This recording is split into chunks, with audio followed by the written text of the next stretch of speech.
us pay our respects to Patanjali Maharshi. Yogena Chittasya Padena Vacha Malam Sharirasya Cha Vaidyakena Yopakarotam Pravaram Munina Patanjalim Pranjalim Anatosmi Nityam Harihi Om Shri Gurubhyo Namah Harihi Om. My humble pranams to all Atma Jyotis, divine light of the self. I welcome all of you to today's session of Patanjali Yogasutra. I am not a Pandita, I am not a Jnani, I am not a Guru, I am just a seeker. I am conducting this study hour as a means for my learning. If I make any mistakes, please forgive me. We are studying Patanjali Yogasutra in the light of Vyasa Bhashya. We have completed chapter 1. We are in second chapter. In the second chapter, we have completed 9 sutras, and today we are going to look at 10th sutra, Patanjali Yoga Sutra, chapter 2, sutra number 10. So far, we have seen the kleshas. Kleshas means the roadblocks or difficulties for a yogi. He talked about what are the 5 kleshas: avidya, asmita, raga, dvesha, abhinivesha. Avidya, asmita, raga, dvesha, abhinivesha. What are these? Those definitions has been covered previous sutras.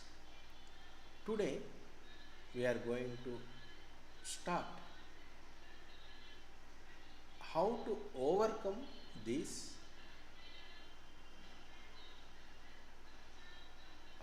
difficulties for a yogi. So the remedy is going to be discussed. So we will study the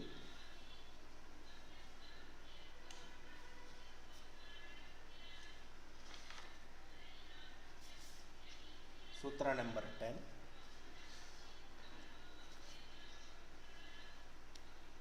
chapter 2, sutra number 10.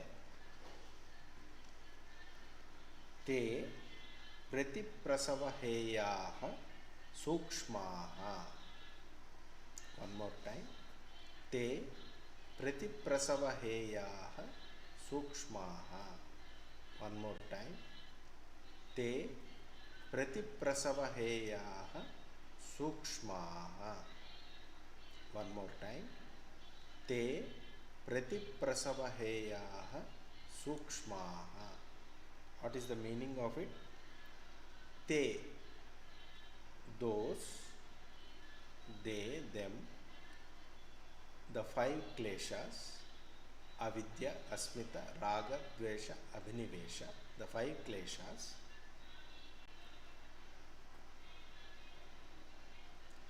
they become sukshmaha, they become weakened, or they become subtle, or they are almost eliminated.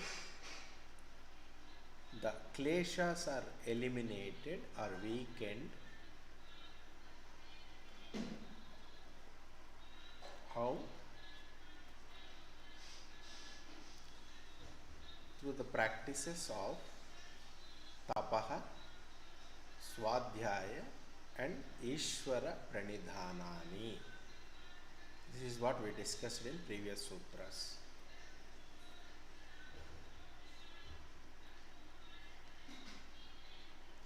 Pratiprasava heyaha, meaning by the merging of the mind inwards.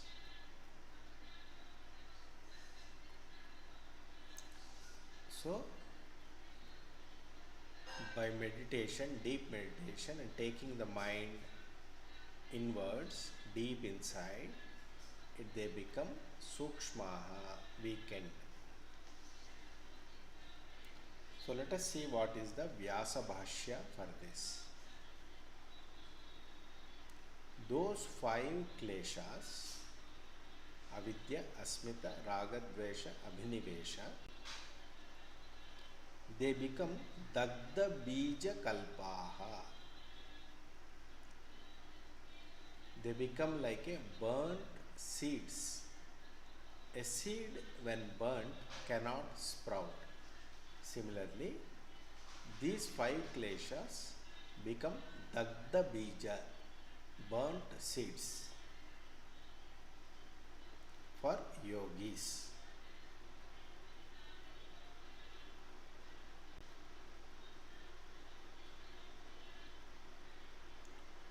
How? When the mind is merged inside, deep inside.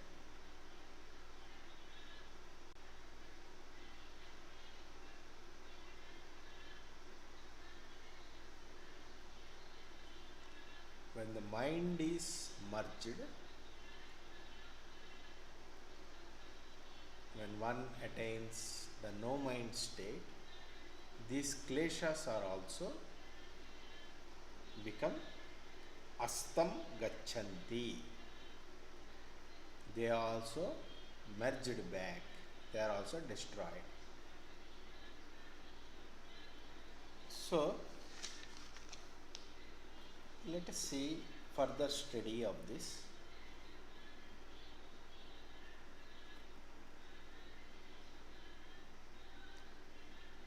Starting from 10th Sutra, Maharshi Patanjali is going to explain about the upaya, the methods, techniques to overcome the kleshas.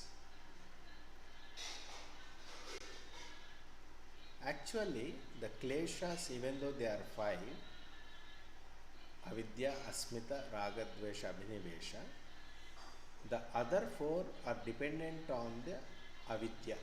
Avidya is the mother, is the root from which all other kleshas are born. As long as avidya is there, other kleshas will keep on sprouting. So, avidya has to be removed. How can avidya be removed? Through prasankhyana agni, which is viveka khyati. What is viveka khyati? Knowing clearly that Purusha and Prakriti are separate. I am spirit, I am not the matter. I am not the body, I am not the mind, I am not the intellect. This body, mind, intellect are matter, and I am the consciousness, spirit. I am Purushaha. I am different from Prakritihi. This knowledge has to be understood. By knowing ನಾನು ನಾನೆಂಬುದು ನಾನಲ್ಲ, ಈ ದೇಹ ಮನಬುದ್ಧಿ ನಾನಲ್ಲ, ಸಚ್ಚಿದಾನಂದಾತ್ಮ ಶಿವನಾನು ನಾನೇ, ಶಿವೋಹಂ ಶಿವೋಹಂ ಶಿವೋಹಂ. I am not the body, I am not the mind, I am not the intellect, I am pure consciousness, Shivaswarupi, Shivoham, Shivoham, Shivoham. This Viveka Khyati has to be there. It's also called as Prasankhyana Agnihi.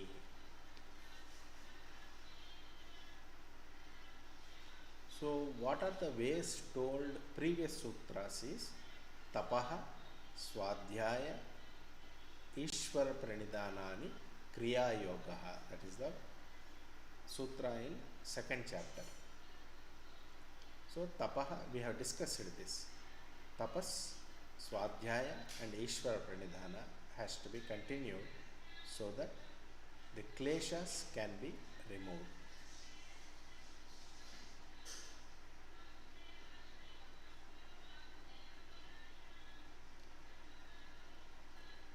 By doing this, what will happen?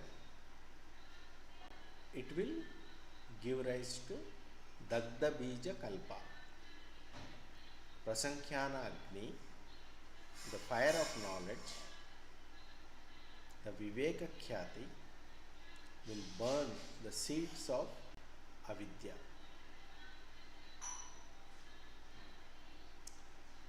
Otherwise, what will happen is from avidya, sattva, rajas, tamo gunas will proliferate and make the person do many actions seeking pleasures.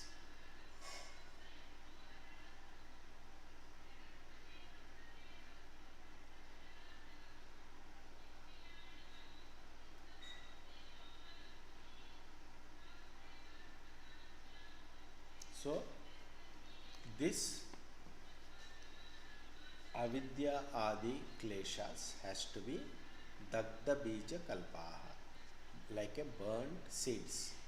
A seed when burnt cannot sprout. Like that we have to do. So you might ask, what is all this? Why should I burn the seeds? What is wrong in the activity of the world? What are they talking about? You have to understand where the Indian philosophy is coming from. You have to have the fundamental understanding that life is suffering. Unless you have that fundamental understanding, you will not understand what Indian philosophy is talking about. Bhagavan Buddha, Gautam Buddha said, Sarvam Dukkham. Without understanding that life is suffering, you cannot understand why Indian philosophy is talking about moksha or mukti. If the suffering part is not understood or experienced, you will not understand what is the point in sitting closed eyes and merging back and turning away from the life. If you like the pleasures of life, if you are enjoying your life, this teaching of Indian philosophy will fall flat on your ears. For example, if there is a teenager, for a teenager, life appears wonderful, happy, full of promise. If you say, sit, close eyes, and merge back, turn away from the world, teenager will find very difficult. In fact, this teaching will not resonate with the philosophy of the teenager. For a teenager, life is wonderful, it is to be enjoyed. But then, life goes on. As the years pass by, a person enters middle age, then that person will understand the vicissitudes of the life, the ups and downs of the life. Then the person will understand, life is suffering. Then the understanding dawns on the person, and the person will try to find a way out of this suffering. That's where Indian philosophy will come to his or her rescue. One has to understand that life is suffering. As Bhagavan Buddha said, birth is suffering, life is suffering, disease is suffering, old age is suffering, death is suffering. If you don't understand this, you will not understand why anybody should try for mukti, moksha. Bhagavan Buddha talked about nibbana, which is blowing out the candle like that. If we talked about abhinivesha also, one of the kleshas, clinging on to the body, clinging on to the life, clinging is the klesha, abhinivesha. If you don't understand that life is suffering, you will not look for a exit door. If you think life is fine, going on, well and good, please continue with your life. God bless you. Have a good life. But life is tough. It will become difficult. There will be difficulties. Then you will understand life is a suffering and you want to get out of the life. Then Indian philosophy. What Indian philosophy? Whatever may be the Indian philosophy, whichever philosophy, there are so many darshanas in Indian philosophy. The fundamental understanding behind that philosophies is life is a suffering and we have to get out of this samsara. In Indian philosophy, the fundamental understanding is samsaram dukkham. One has to get out of the samsara. That is the fundamental understanding. But if that is not your understanding, this philosophy does not make sense to you. Please look carefully at life, at the world. You will understand samsaram is dukkham. Please have that understanding. Then you will understand what Indian philosophy is talking about. Why should we get out of the samsara? Till then, happy, be happy. Thank you very much. Harihi Om Tat Sat. Shri Krishnarpanamastu.